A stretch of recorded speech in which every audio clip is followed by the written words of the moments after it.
kif għattilkom iktar kmini qabel ir-riklami issa ġejna għal segment edukattiv u manna għandna lil Kane Said minn Fundazzjoni Lob Responsabbli. Kif inti, Kane?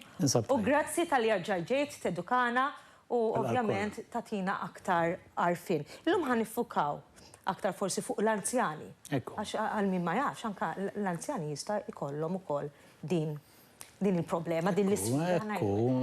Matul din il-sensiela qasira biex nitkellmu, biex niftehmu, tkellimna fuq it-tfal, tkellimna fuq iż-żgħażagħ u wasal il-ħin li nitkellmu wkoll fuq l-anzjani viżavi s-suġġett tal-lob tal-azzar. Mela ħa naraw klip qasir interessanti ħafna mbagħad nibdew id-diskussjoni ma' Kane. Is-solitudni tbeżża lil bniedem. ċertu anzjani jispiċċaw jgħixu fis-solitudni meta suppost jibdew igawdu l-irtirar. Persuna anzjana li tgħix weħeda faċli taqa' f'xi vizzju. Uħud jinfexxu fit-tipjib u fl-alkoħol, oħrajn jaqgħu għall-lob tal-azzard. Il-lob tal-azzard milgħu b'responsabbiltà jista' jkun ta' faraġġ soċjali, jgħin sabiex tgħaddi sija żmien tiltaqa' ma' nies oħrajn u jagħtik pjaċir. Madankollu jista' jwassal ukoll għal eċċessività meta jinqabżu il-kontrolli fuq il-ħin u fuq il-flus. X'nistgħu nagħmlu biex dan ma jseħħx? X'nistgħu nagħmlu biex l-eċċessività ma twassalx għal riperkussjonijiet finanzjarji, soċjali u saħansitra mentali. Nuru rispettu imħabba lejn l-anzjani tagħna. Ninteressaw ruħna fir-rutini tagħhom u nżuruhom meta nistgħu. Ngħinuhom ma jaqgħux fis-solitudni u nżommuhom il-bogħod mill-vizzi, il-bogħod mill-lob tal-azzard. Nistgħu nagħmlu sforz lill-anzjani tagħna, nistgħu nuruhom ir-rispett li jixirqilhom billi nqattaw il-ħin magħhom. Nistgħu niġġieldu s-solitudni u nwarbu l-periklu tal-lob tal-azzard eċċessiv. Take action, kun rebbieħ, ara fil-limiti tiegħek. Dan il-proġett huwa parzjalment iffinanzjat mill-Unjoni Ewropea taħt il-Fond Soċjali Ewropew, Fondi Strutturali u ta' Investiment Ewropej 2014-2020. Mela, hemmhekk kif rajtu dak il-klip interessanti ħafna semmaw is-solitudni, hemmhekk ukoll rajna il-tombla. Ġifiri għal-min ma forsi m'għandux dil problema jgħid issa billi mun nilab naqra tombla, xemm ħażin. Il-fondazzjoni per semma kif tħares lejn din ir-realtà? Iva, il-fondazzjoni tħares lejn ir-realtà bħala realtà attwali, realtà preżenti u tajjeb li nagħtu is-support meħtieġ għal min ikollu l-karba u xekk il-karba tal-vizzju, tal-eċċessività.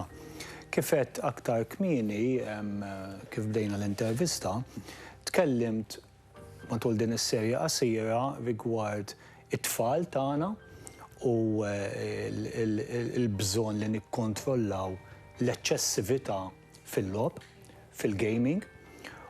Għaliex, għax jekk ma nieħdux ħsieb l-tfal tagħna permezz ta' time management skills, etc., l-eċċessività tista' twassal għal riperkussjonijiet varji. Barra mit-tfal tkellimna wkoll fuq iż-żgħażagħ u wkoll f'attivitajiet ta' logħob ta' gaming u bil-mod il-mod jibdew jidħlu fil-fly gaming, fil-gambling biex niftehmu fejn il-gambling hija attività fejn inti qed tirriskja aktar flusek u fejn jitlu l-anzjani importanti li nitkellmu fuq issues ta' iżolament, pereżempju, kif qed jirrakkonta tajjeb ħafna il-filmat. Importanti li bħala tfal aħna nżuru lill-ġenituri anzjani tagħna, nieħdu interess fir-rutini tagħhom, nafu li l-ħajja maġla biex tiltaqa' daqsxejn ma' missierek u mommok xi kultant wiegħda. Imma jekk ma tistax tkun hemm fiżikament, ejja ħannagħtu dik it-telefonata matul il-ġimgħa, ejja ħalli ninteressaw ruħ nisma' il-ġenituri tiegħi x'qegħdin jagħmlu fir-rutini tagħhom.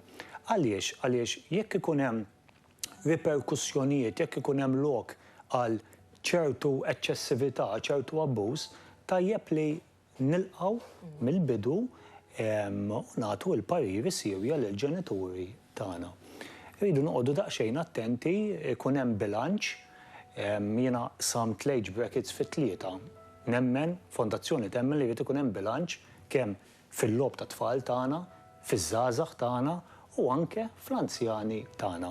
Irid ikun hemm healthy balance kif ngħidu bejn ir-rikreazzjoni ma fiha xejn ħażin li inti jkollok budget management u time management fuq il-ħin li inti tqatta t-tombla ma' sħabek.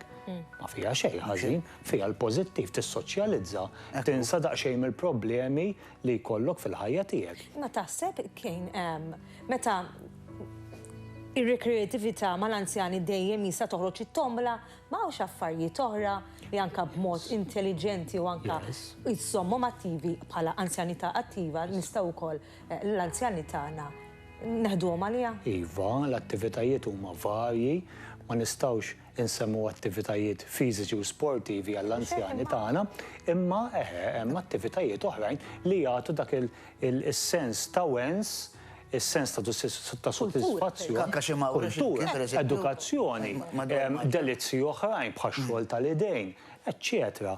Jiġifieri u dawn l-alternattivi il-Fondazzjoni temmen ħafna aktar fihom, speċjalment fil-mumenti fejn jidħol l-eċċessività. Meta ommi qed tqatta ħafna ħin esaġerat it-tombla pereżempju, qed tonfoq ħafna aktar flus milli hu permess għalija. Dawk huma sinjali, le? Dawk huma sinjali li qed tinfetaħ ftit it-tieq għall-abbuż. Hemmhekk importanti li nagħtu aktar interess fir-rutini, nkunu medħla tar-rutini tal-ġenituri tagħna u mhux biss ninteressaw ruħna, ma nipproponu kif qed tgħid tajjeb ħafna inti alternattivi oħrajn li jistgħu jekk it-tombla tisservi ta' soċjal. Inti tista' tingħaqad fi gruppi fejn isiru diskussjonijiet pereżempju, jekk inti t-tombla tisservik ta' ċertu adrenalina. Ikun hemm gruppi pereżempju ta' support sportiv li jipprovdi wkoll dik l-adrenalina. Allura inti jekk tkun qed tidħol daqsxejn f'saram permezz tal-attività tal-lob tal-azzard, tipprova tbiegħed kemm jista' jkun lilek innifsek minn dak is-saram.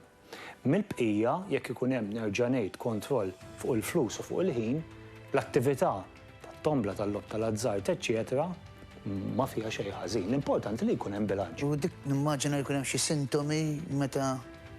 Ekku, iva, jekk eżempju inti bħala wilt qed isek tirrealizza li hemm ċertu problematiċi fir-rutina pereżempju, qed tqatta ħafna ħin l-om barra mid-dar. Jew inkella Pensjoni ma servihiex. pensjoni ma servihiex. Issaqsik għal għajnuna finanzjarja fejn qabel ma kienx issaqsik. Mhux issaqsi lilek biss, imma forsi anke ssaqsi lin-nepotijiet. Hemmhekk nibdew jisna nagħmlu 1+1 għal ċertu fatturi.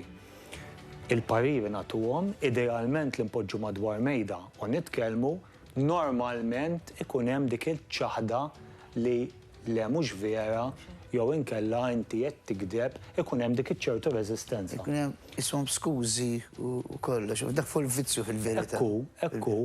Allura tajjeb li l-Fondazzjoni temmen fil-komunikazzjoni, li jkun hemm komunikazzjoni aperta, jekk il-persuna tinduna li iva għandha bżonn daqsxejn ta' support u tinduna li għandha qed jaħkimha daqsxejn il-vizzju, il-Fondazzjoni tipprovdi s-support. Tipprovdi s-support permezz tal-linja ta' support nazzjonali 1777 fejn persuna tista' ċempel għandna staff imħarreġ. 1777.